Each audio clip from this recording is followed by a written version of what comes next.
오늘의 말씀 보시겠습니다. 창세기 1장 1절에서 2절 말씀.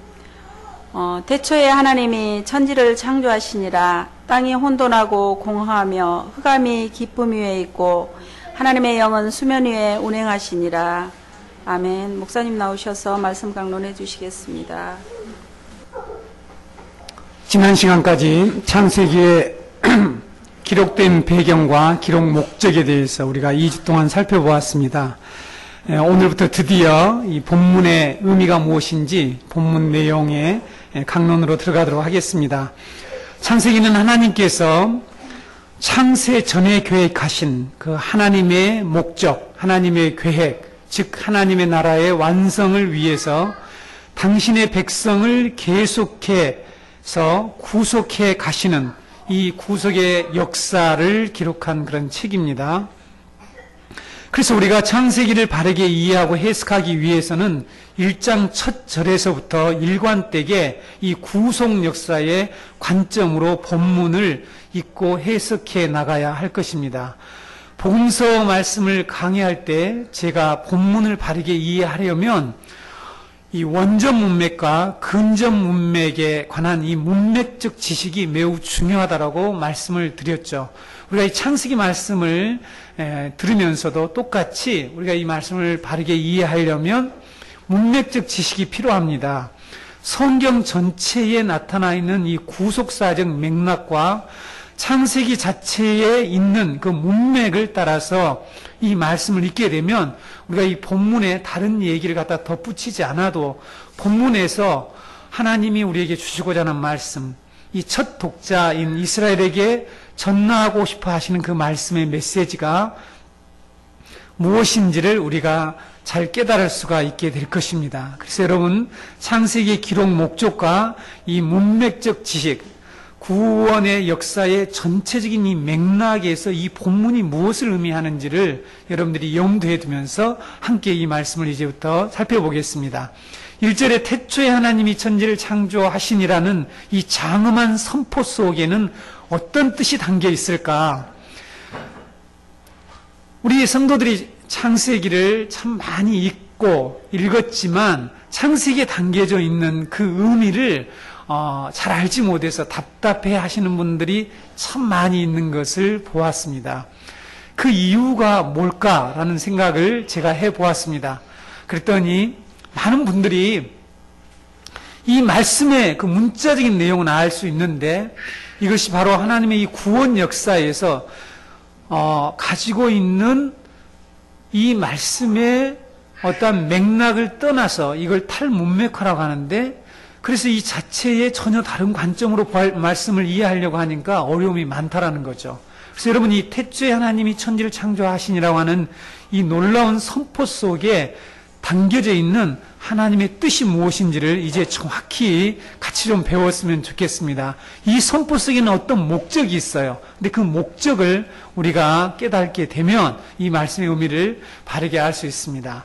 1절은 한마디로 지난번 우리가 살펴보았지만 누가 세상에 있는 이 모든 것들을 만들었는가에 대해 이스라엘을 구원하신 하나님이시다라는 선포가 이 말씀 속에 들어있죠.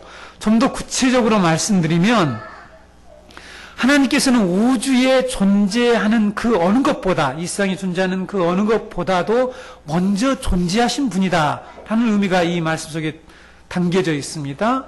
그리고 그 하나님은 존재하는 모든 것들을 창조하셔서 그것들의 주권자가 되신다는 것을 선포하는 메시지가 바로 1절입니다. 다시 한번 우리가 돌아가서 당시 고대 근동에 널리 퍼져 있는 이 창조 설화들이 있었습니다.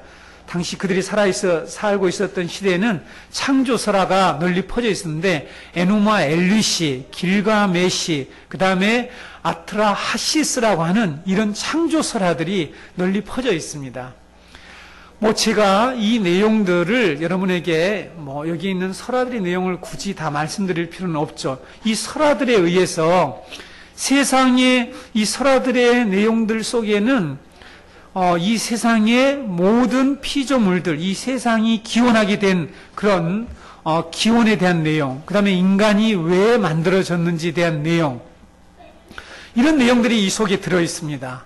그래서 소라들을 보게 되면, 잠깐만 살펴보게 되면 세상의 신들이, 세상에 이 많은 신들인데 이 신들의 싸움에 의해서 세상이 만들어졌다. 여기 보면은 말뚝이라고 하는 신과 티아맛이라고 하는 신이 싸웠다. 압수라고 하는 신과 티아맛이 싸웠다. 이런 여러 가지 내용들이 있습니다. 그리고 인간들은 신들에게 음식을 공급하기 위해서 만들어졌다. 이런 내용들이 있어요. 성경에는 하나님께서 우리에게 모든 걸 공급해 주시고 우리에게 먹을 걸 주시고 입혀 주시고 하나님이 우리에게 공급해 주신다고 말씀하고 있는데, 여기는 신들이 사람들이 오히려 신들을 먹을 것을 제공하는, 이렇게, 그래서 나중에 그것이 제대로 되지 않으니까 그들의 생육하는 일을 중단시켰다. 이런 내용들이 있습니다. 뿐만 아니라 하늘의 해와 달과 별은 권능을 가지고 있고 자신들이 하는 모든 일들, 즉 농사와 수렵과 자녀 출산 등의 이 자신들의 모든 인생과 생명에 영향을 미친다고 모든 사람들이 믿고 있었습니다. 하늘에 이런 모든 천체들이.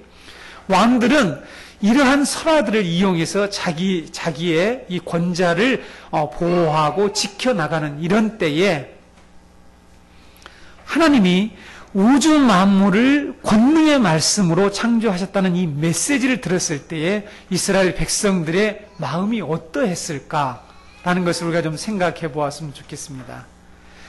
세상에 존재하는 것들이 언제 생겼는지, 사람들이 믿고 있는 신들이 도대체 언제부터 자신들을 이렇게 지배해 왔는지에 대해서 그 누구에게도 들어본 적이 없을 때에 태초에 하나님이 천지를 창조하셨느니라는 이런 말씀을 들었던 이스라엘 백성들의 심정이 어떠했을까요? 잠시 한번 생각해 보실까요? 어떤 마음이었을까요? 세상에 존재하는 이 모든 것들이 하나님이 창조하셨다. 그리고 하나님은 이 모든 것들이 창조되기 이전부터 존재하신 분이라는 사실을 이 말씀에서 선포하고 있다는 것입니다. 우리는 오랫동안 신앙생활을 하면서 우리 기독교 신자들은 당연시하죠. 너무 자연스럽게 생각하고 아무런 의문 없이 읽고 있던 이 말씀이 당시 이스라엘 백성들에게는 아마 충격적이었다라는 사실을 우리가 짐작할 수 있습니다. 태초에 하나님이 천지를 창조하시는 이 말씀에서 이 태초란 의미가 어떤 의미가 가지고 있는지를 알게 되면 우리는 그들이 받았음직한 이 충격을 이해할 수 있습니다. 태초라는 말을 통해서 하나님이 이스라엘 백성들에게 무엇인가 전하려고 했겠죠. 그렇죠? 이 창세기 저자를 통해서 이스라엘 백성들이 무엇인가 알려주려고 했습니다. 여러분, 여기서 이 태초라는 말은 특정한 어떤 기간의 처음을 가리킬 때 사용하는 말입니다. 정확히 여러분들이 알고 계셨으면 좋겠습니다. 특정한 어떤 기관에서 처음 시작을 말할 때 사용하는 단어, 히브리어로 레시트라고 하는데, 그렇다면 이 특정 기간의 처음이 이 언제일까? 어떤 특정 기간의 처음을 가리키는 말일까? 창세전에 하나님이 계획하신 목적을 이루기 시작한 이 특정한 기간, 이 기간의 시작, 이 기간의 처음을 태초라고 말하고 있다는 사실입니다. 좀 여러분들이 이해하기 어렵지만은 이 부분을 잘 집중해서 좀 들으시기를 바랍니다. 이사야 선지자는 이 태초와 관련해서요, 아까 제가 성경 전체의 맥락과 관련해서 이 말씀을 해석해야 된다고 그랬죠. 이사야 선지자는 태초와 관련해서 우리가 깨달아야 할 것이 있다. 그런데 왜 그것을 깨닫지 못했느냐라고 당시 이스라엘 백성들에게 말씀했습니다. 천지가 창조된 태초에 이 태초에 대해서 우리에게 전한 내용이 있다. 태초가 우리에게 전한 내용이 있다라고 말씀하고 있습니다. 여러분, 이사야 40장 21절에서 26절을 한번 펴보시기 바랍니다. 제가 여러분에게 낭독해 드리겠습니다. 이사야 40장 21절에서 26절, 너희가 알지 못하였느냐? 너희가 듣지 못하였느냐? 태초부터 너희에게 전하지 아니하였느냐? 땅의 기초가 창조될 때부터 너희가 깨닫지 못하였느냐?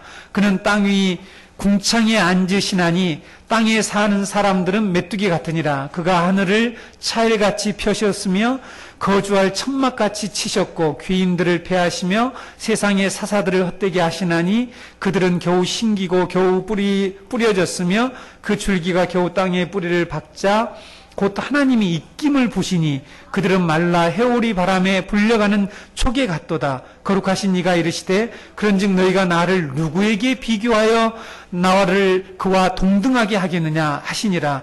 너희는 눈을 높이 들어 누가 이 모든 것을 창조하였나 보라. 주께서는 수요대로 만상을 이끌어내시고 그들의 모든 이름을 부르시나니 그의 권세가 크고 그의 능력이 강함으로 하나도 빠짐이 없느니라. 이사야 선지자가 지금 여기에 이스라엘 백성들에게 무엇을 말씀합니까? 태초를 통해서 전하고자 하신 말씀이 있었다. 그런데 이사야 시대의 이스라엘 백성들이 그 내용을 깨닫지 못했다는 것입니다. 태초에 하나님이 천지를 창조하셨다는 이 말씀을 통해 우리에게 전하려고 하신 그 뜻이 무엇이냐는 거죠. 그래서 우리는 이 태초의 의미가 특정한 어떤 기간을 처음 시작을 말할 때 사용하는 단어인데 이 특정한 기간은 무엇을 얘기하느냐라는 거죠. 태초에 하나님이 천지를 창조하셨다는 말씀을 통해 우리에게 전하려고 하는 이 태초는 하나님이 역사를 시작하셨는데 이 역사는 하나님의 목적을 이루어가는 역사다. 그래서 하나님의 목적의 역사가 이루어지면 이 세상은 끝이 나게 된다. 우리는 이 끝을 가리켜서 종말이라고 말합니다. 그래서 태초란 우리가 잘 알고 있는 이 역사 속의 시간의 처음을 얘기합니다. 역사란 여러분 어떻게 이루어져 있습니까? 마치 여러분이 입고 있는 이 옷들, 이 모직물들의 날과 시가 서로 얽혀서 짜여져 있잖아요. 그런 것처럼 시간과 공간이 서로 이 얽혀서 만들어진 결과를 역사라고 하는데 하나님이 바로 이 역사를 이 세상에 펼치셨습니다. 그리고 이때를 태초라고 말씀하고 있다는 거죠.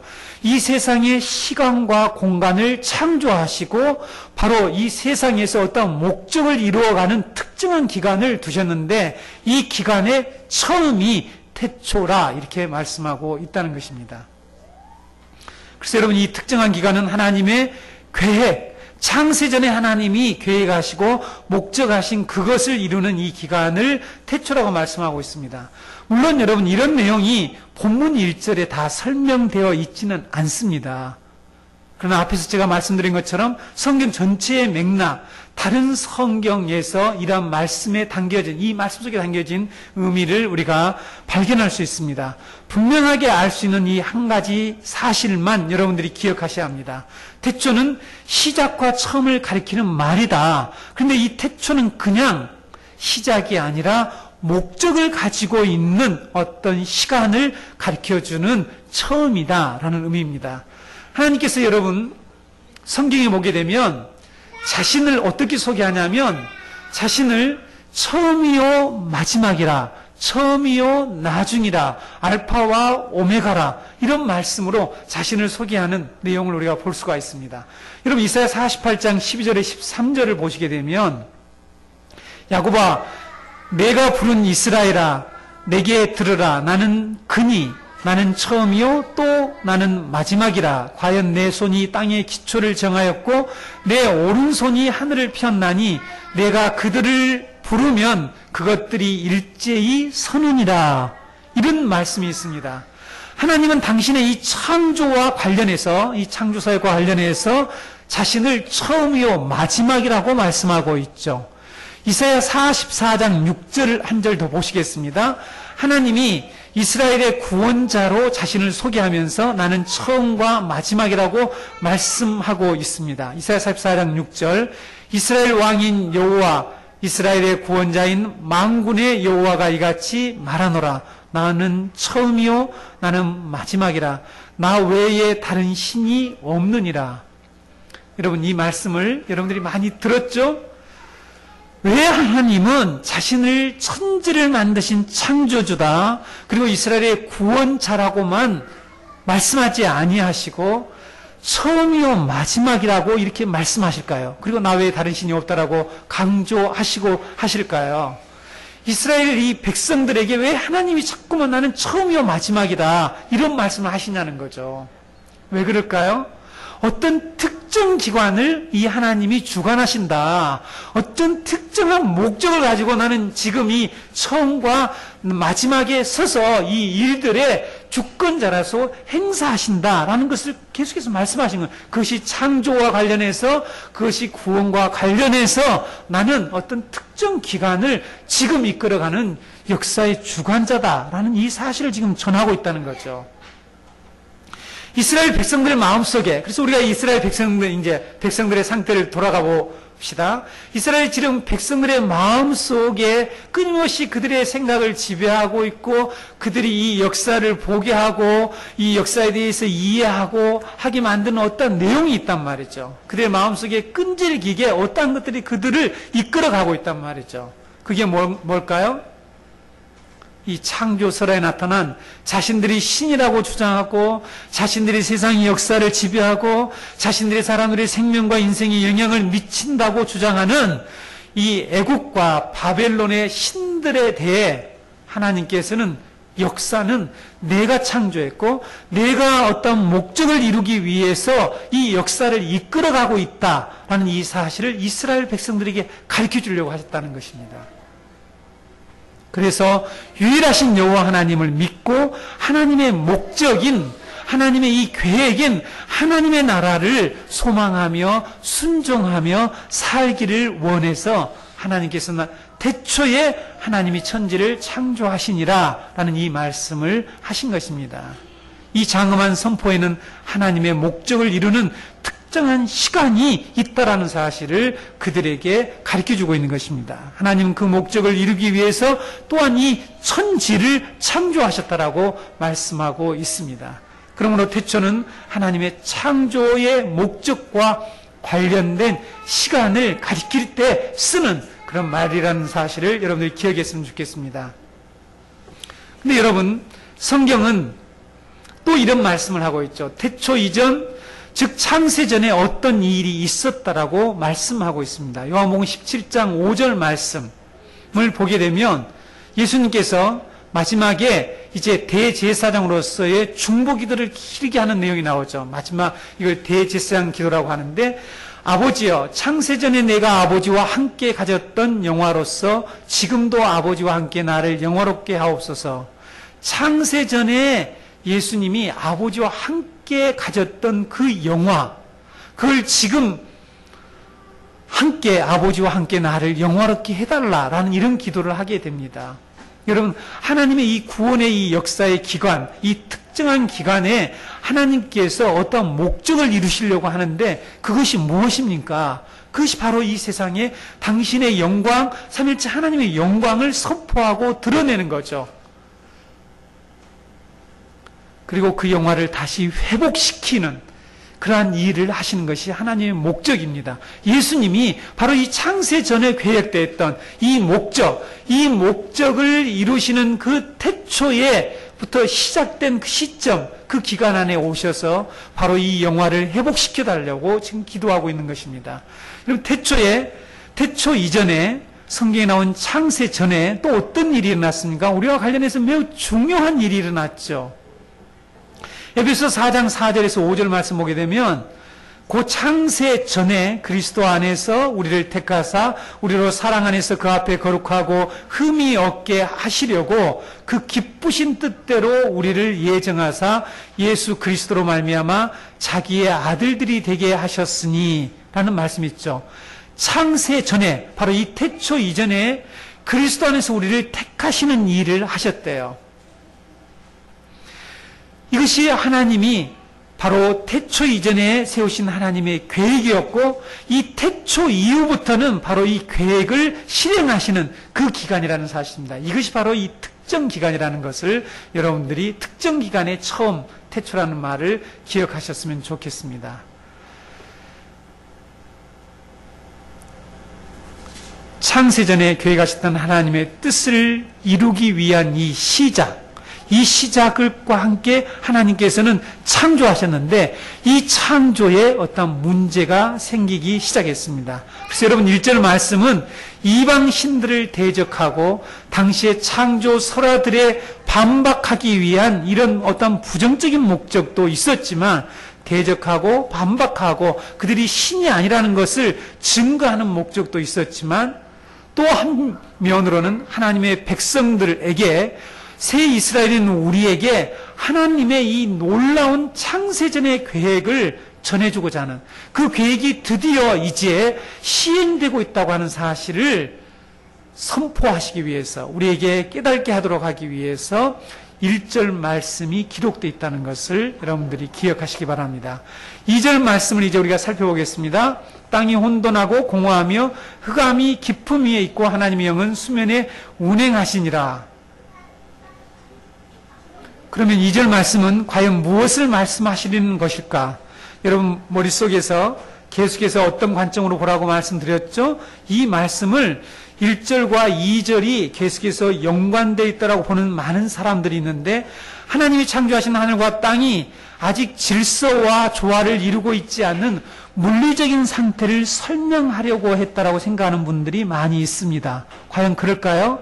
자, 지금 1절과 2절은 하나님의 이 창조의 과정, 창조의 어떤 단계, 순서를 말하고 있는 것일까? 그러면 그렇지 않으면 다른 의도가 있을까?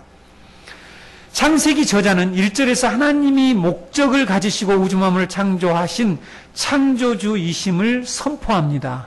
그리고 2절에서는 동시에 하나님은 재창조 사역을 통해서 자신의 목적을 결코 포기하지 않으시는 분이다. 그리고 그 일을 이루어 가시는 분이라는 사실을 선포하고 있다는 사실입니다. 2절은 하나님의 재창조 행위를 선언하는 말씀이라는 거죠. 1절이 하나님의 첫 창조 사역을 요약하는 선포라면 2절은 하나님의 재창조 사역이라는 이 큰 주제를 요약하고 있는 말씀입니다. 이 두 가지 주제가 서로 교차되어 가면서 앞으로 창세기 1장부터 시작해서 요한계시록까지 이 성경 전체에 계속해서 펼쳐져 나가고 있다는 거죠. 그래서 1절과 2절은 어떤 이 첫 창조와 재창조의 중요한 요약이고 선표고 대주제를 예수님 우리에게 지금 발표하신 거죠. 아직 설명은 하지 않았죠. 그런데 어떤 사람들은 2절이 하나님의 이 창조 과정, 창조 단계를 설명하는 말씀이라고 생각하고 그렇게 해석합니다. 하나님이 1절에 창조하신 하늘과 땅이 아직 형태를 갖추지 못했다. 그리고 아직 질서와 조화를 이루지 못하고 있는 것을 의미한다라고 말하고 있습니다. 2절이 그것을 얘기한다는 거죠. 그래서 3절부터는 이렇게 혼돈하고 공허한 아직 형태가 만들어져 있지 않고 질서가 잡히지 않는 이 땅을 채워가는 과정이 바로 첫째 날, 둘째 날, 일곱째 날까지의 내용이다. 창조의 과정과 순서를 말한다라고 생각하는데 여러분들은 어떻게 생각해 오셨습니까? 여러분도 혹시 그렇게 지금까지 이해해 오셨습니까? 이제 다시 한번 우리가 이 말씀을 다시 한번 눈여겨보겠습니다. 하지만 이런 모든 해석들이 있어요. 여러분 제가 이 성경에 관한 이 1절과 2절에 대한 해석만 해도 엄청난 분량으로 설명을 하는 내용들이 참 많습니다.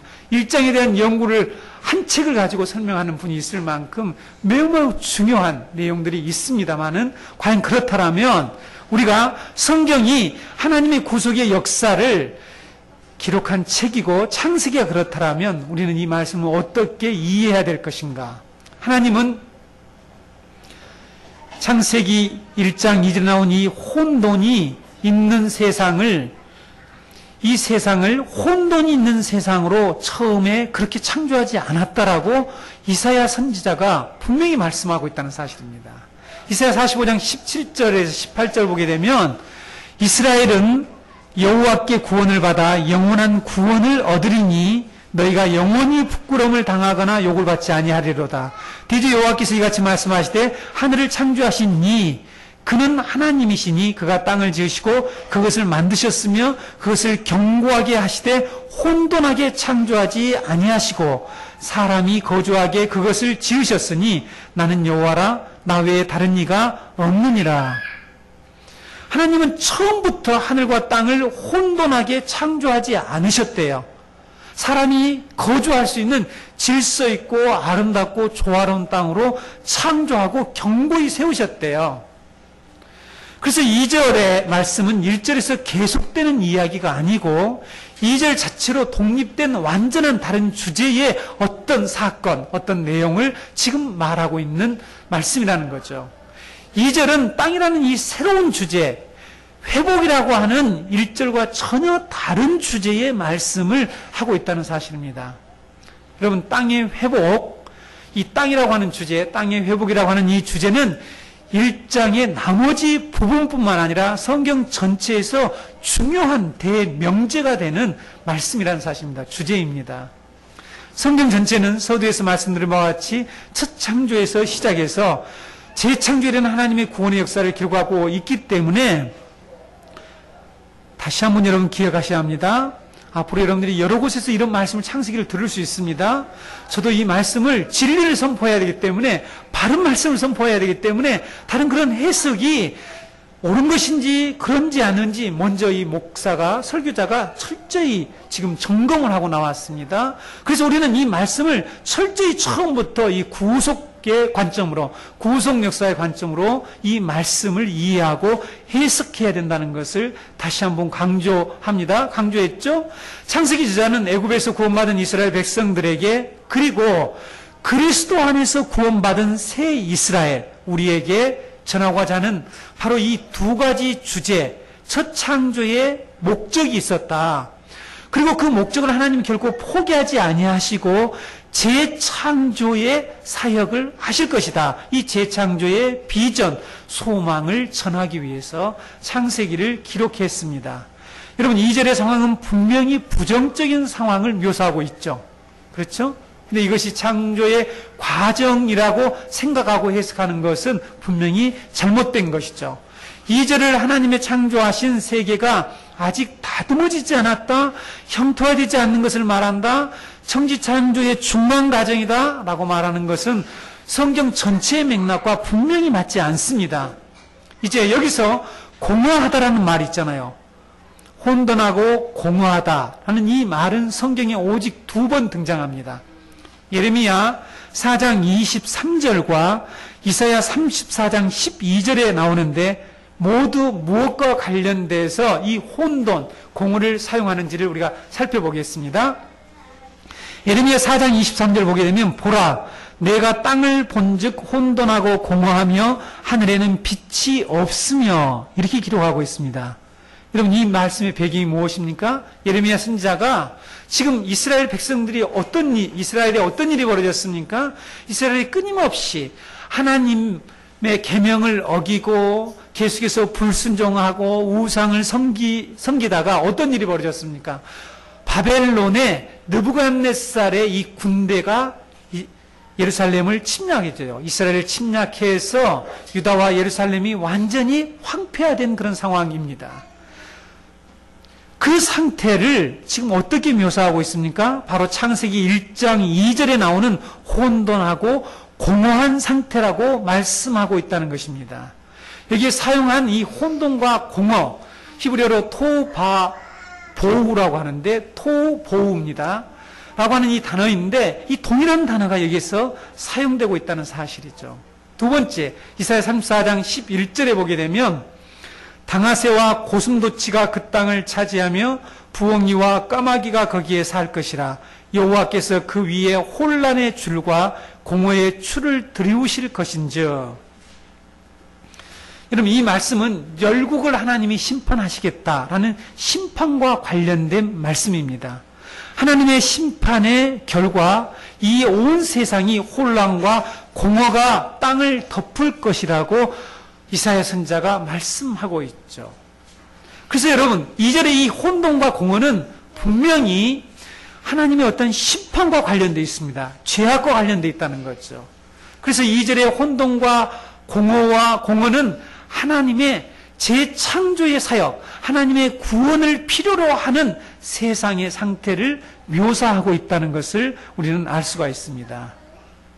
그 다음에 나오는 흑암이 깊음 위에 있다라고 하는 이 말씀 역시 어둠은 성경 전체에서 무엇을 가리키고 있습니까?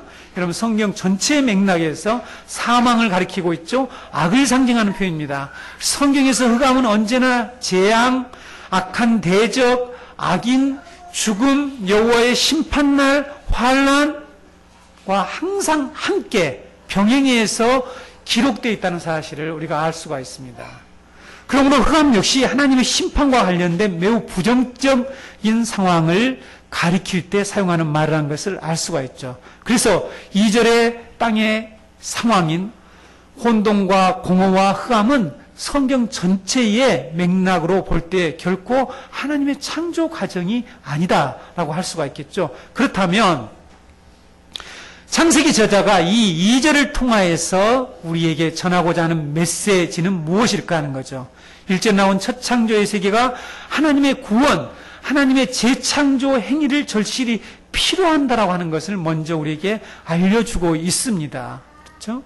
하나님이 처음에 아름답게 선하게 창조한 그 세계가 하나님의 구원을 절실히 필요로 하는 이 혼돈하고 공허하고 흑암이 깊음 위에 있는 그런 세상이 되었다라는 것을 알려준다는 거죠. 그리고 이어서 우리에게 소망을 줍니다. 우리에게 비전을 준단 말이죠. 그게 뭐냐면 하나님의 영이 수면 위에 운행하시라는 이 말씀을 통해서 천지를 만드신 하나님이 그것을 보존하시며 그것을 구원하시고 재창조 사역을 통해서 당신의 목적을 이루어 가시는 그 소망을 이 말씀 속에 담아두고 있다는 것입니다. 하나님이 선하게 창조하신 세상이 어떻게 혼돈하고 공허하고 흑암이 깊음 위에 있는 이런 상태가 되었는지는 나중에 2장, 3장에서 구체적으로 설명을 하죠. 2절에서는 이 타락의 결과를 단지 요약해서 구원을 필요로 하는 이 땅과 구속을 준비하는 하나님에 대한 계획을 바로 출애굽한 이스라엘 백성들에게 간략하게 요약해주고 있는 말씀이라는 거죠. 2절이 하나님의 재창조 사역의 선포라는 것은 하나님의 영은 수면에 운행하시라는 이 말씀과 계속해서 창세기 8장 이후에 나오는 노아의 홍수 사건, 그리고 그리스도께서 이 땅에 오셔서 하신 중요한 표적이 하나 있는데 그 표적을 통해서 분명하게 말씀하고 있습니다. 제가 오늘 여러분에게 해석하고 말씀드린 내용이 맞다는 사실을 알게 될 것입니다. 2절에서 온 땅은 물로 지금 덮여 있죠. 온 땅이 물로 덮여 있습니다. 물로 덮여 있는 그 수면 위에 하나님의 영이 지금 운행하고 계셨다라고 말씀하고 있죠. 그런데 2절의 이 상황처럼 세상이 완전히 물로 뒤덮여진 사건이 무엇입니까? 홍수 사건입니다. 노아 홍수 때이죠. 노아 홍수 때 하나님께서 세상의 죄악이 가득한 것을 보시고 심판하시려고 홍수를 내려서 온 세상 물로 뒤덮었죠. 홍수가 나서 온 세상이 150일 동안, 물론 비가 40주야를 내렸고 40주야 내린 비가 150일 동안을 완전히 온 세상을 뒤덮었습니다. 이 뒤덮인 물을 어떻게 물러가게 하십니까, 하나님이?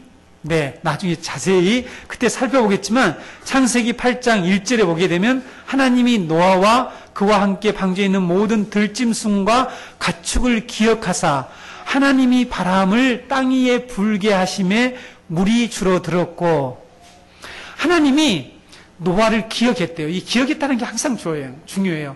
하나님이 노아를 기억했다는 것은 구원과 관련된, 옛날에는 권념하사 이런 뜻이죠. 그런 단어였었는데 하나님이 기억을 하시고 어떤 일을 하시냐면 바람을 땅 위에 불게 하셔서 물들이 전부 다 사라지게 만들고 묻이 드러나게 하십니다. 그렇죠? 네. 여기에 사용된 바람, 히브리어로 루아흐라고 하는 이 단어가 2절에서 하나님의 영이라고 하는 이 루아와 똑같은 말이라는 거죠. 바람으로 모든 물을 더 없애시고 하나님께서 묻이 드러나게 하죠. 셋째 날, 여러분들이 나중에 셋째 날에서 배우게 됐지만 셋째 날에 어떤 일이 벌어집니까? 네, 하나님이 물을 다 한 곳에 모으시고 묻이 드러납니다. 묻이 드러나. 이것이 바로 지금 2절에 요약되어 있는 이 사건이 셋째 날에 가서 구체적으로 하나님이 회복하시고 재창조 사역하신 내용을 우리가 다음에 배우게 되겠죠. 그런데 여러분, 이 노아홍수 사건을 다음에 자세히 배우겠지만 좀 더 한 가지만 더 살펴보면 땅에서 이렇게 물이 빠져나가고 있을 때에 노아가 어떤 일을 합니까? 배에서 이 물이 다 빠졌는지 묻이 드러나는지 드러나지 않는지를 어떻게 확인합니까? 처음에 물론 까마귀를 내보냅니다. 근데 두 번째는 무슨 새를 내보냅니까? 비둘기를 내보내요. 비둘기를 처음 내보냈더니 비둘기가 돌아와요. 왜냐하면 앉을 곳이 없어요. 어떻게 내릴 곳이 없어서 돌아오죠. 그래서 며칠을 기다립니까? 네, 완전 수인 7일을 기다립니다. 7일 기다려서도 내보내요. 내보냈는데 어떤 일을 합니까? 감람나무 잎사귀를 물고 와요. 그래서 그냥 바로 내보내질 않아요. 다시 어떻게 합니까? 7일을 또 기다렸다가 내보냈는데 돌아오지 않아요. 그래서 온 세상이 묻이 드러난 것을 알게 됩니다. 비둘기가 이렇게 날개를 펼치면서 온 세상을 다니는 그런 일들이 노아 홍수 때 일어나죠. 근데 여러분 놀랍습니다. 이 운행하다는 여호와의 영이 하나님의 영이 수면 위에 운행하시다는 이 동사가 히브리어로 나하프라고 하는 단어인데 새가 날개를 펄럭이다 품다라는 그런 의미를 가지고 있습니다. 노아 홍수 심판 후에 이 노아 홍수를 통한 심판 후에 비둘기가 날개를 펄럭이면서 수면 위를 나르는 것과 하나님의 영이 수면 위에 운행하는 것과 동일한 말이라는 거죠. 여러분 비둘기는 성경에서 분명히 성령을 상징하는 것을 우리가 잘 알고 있습니다. 하나님의 영, 성령을 상징하는 이 비둘기가 바로 이 홍수로 인하여서 온 세상이 수면을 이렇게 물로 덮여 있을 때 그 위로 날아다니면서 거기에 회복의 역사를 지금 보고 있는 거죠. 이것과 창세기 1장 2절은 동일한 내용을 담고 있는 것입니다. 여러분 운행하신다라는 이 말은 그래서 항상 하나님의 이 구원의 행동, 재창조 사역과 연관되어 있습니다. 여러분이 잘 아시는 바와 같이 노아 홍수 위에 다시 창세기 1장 26절 이하에 나오는 말씀과 동일하게 두 번째 아담인 이 노아에게 생육하고 번성하고 땅에 충만하라고 하는 이 재창조 사역을 하나님께서 선포하신 내용을 우리는 잘 알고 있습니다. 그런데 여러분 이스라엘 백성을 구원하신 후에 이 운행하신다라고 하는 이 내용이 동일하게 적용된 사건이 하나 있죠. 신명기 32장 11절 12절에 보게 되면 마치 독수리가 자기 보금자리를 어지럽게 하며 자기의 새끼 위에 너풀거리며 그의 날개를 펴서 새끼를 받으며 그의 날개 위에 그것을 엎는 것 같이 여호와께서 홀로 그를 인도하셨고 그와 함께한 다른 신이 없었도다 라는 말씀이 있습니다. 하나님이 이스라엘 백성 독수리처럼 너풀거리며 그들을 날개로 이렇게 업어다가 애굽에서 이끌어냈대요. 구원해내셨대요. 아니 독수리가 얼마나 큰 독수리가 있으면 이 150만 명이라고 하는 그런 많은 사람들을 업어다 놨겠어요. 왜 이렇게 표현했겠어요? 왜 독수리가 이렇게 새끼 위에 너풀거리며 그의 날개를 펴서 새끼를 받으며 그의 날개 위에 그것을 엎는 것 같이 홀로 이스라엘 백성들을 인도하셨고 구원해내셨다라는 말씀을 하실까요? 여기에 너풀거리라고 하는 이 단어가 동일하게 라하프라고 하는 운행하다라고 하는 단어하고 똑같습니다. 그래서 여러분 운행하다라는 이 말은 하나님이 자기 백성을 구원하시는 이 행동과 관련되어 있다는 거죠. 하나님의 영이 수면 위에 운행하신다는 말씀이 하나님의 재창조 사역을 선포하는 것이라는 것을 분명히 우리는 알 수가 있습니다. 이제 우리는 신약에 와서 예수님이 행하신 표정에서 이것을 분명히 더 확정적으로 확인할 수가 있습니다. 예수님이 오병이어의 표적을 일으키셨죠. 그 후에 어떤 일을 하십니까? 제자들을 서둘러서 배 타고 너희들은 가버나움으로 건너가. 그리고 먼저 배 타고 보냅니다. 그리고 예수님은 한적한 산에 가셔서 기도를 하셔요.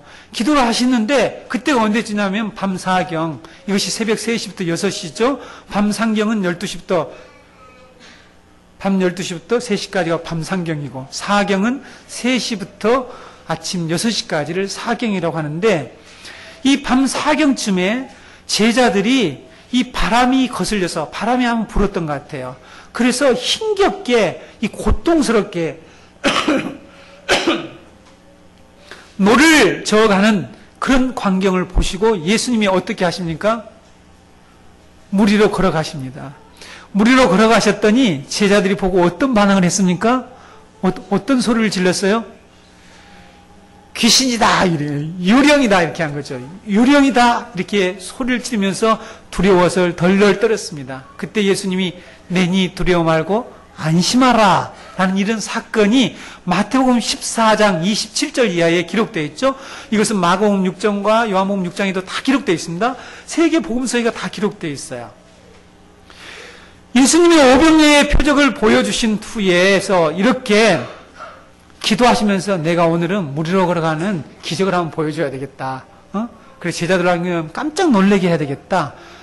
이런 목적으로 이 표적을 보여주셨을까요? 그렇지 않겠죠. 그렇죠? 이 거짓 사이비 목회자들은 꼭 자기가 한 건 올려가지고 성도들로 하여금 이렇게 자기를 이렇게 믿도록 하려고 하는 그런 이 욕망과 그런 생각들을 꼭 가지고 있는 것 같아요. 그렇죠? 그래서 위장하고 하지만 예수님 그렇지 않죠. 예수님의 이 수면 위로 물 위로 걸으신 사건은 바로 오늘 본문 2절 나온 하나님의 영이 수면 위에 운행하시라는 이 말씀을 재현하신 건데, 재현하셨다는 것은 이 말씀을 성취하신 것이고 예수님이 누구신가, 예수님이 어떠한 목적으로 이 땅에 오셨는가를 드러내는 사건이라는 것입니다. 그래서 물 위로 걸으시는 이 표적을 통해서 예수님은 지금 혼돈과 공허와 흑암의 깊은 물로 가득 차 있는 세상에서 재창조 사역을 완성하러 오신 분이라는 사실을 증거하는 표적이었습니다. 그런데 제자들이 물 위로 걸어오시는 예수님과 이 창세기에 하나님의 영이 수면 위에 운행하셨다라는 이 창조 기사와를 연관을 짓지를 못한 거예요. 깨달지를 못했습니다. 그리고 유령이다, 성령, 하나님의 영이 하신 일을, 하나님의 하신 일을 유령이다, 이런 소리를 했다는 것이죠. 이 시대에 제자로 같이 이런 헛소리를 하는 사람들이 참 많이 있습니다. 마음이 너무 아파요. 다 똑똑한 사람들인데 왜 그런지 모르겠어요. 예수님이 수면 위로 이 걸으신 사건에 대한 이 신학적인 의미, 신학자들이 말이죠, 목회자들이 이 구속적 의미를 깨달지를 못해요. 그리고 예수님의 물 위로 걸으신 사건은 진짜가 아니다. 그리고 어떻게 해석합니까? 제자들이 잘못 보았다. 착시현상으로 저 그 물가에서 이렇게 지나갔는데 그걸 물 위로 걸었다고 했다. 이렇게 해석해요. 저는 이런 설교를 듣고 온 성도들을 제가 직접 양육했습니다. 우리 교회에 와서 그 얘기를 하더라고요. 그래서 진짜 그 사람들 그렇게 가르치나 보다.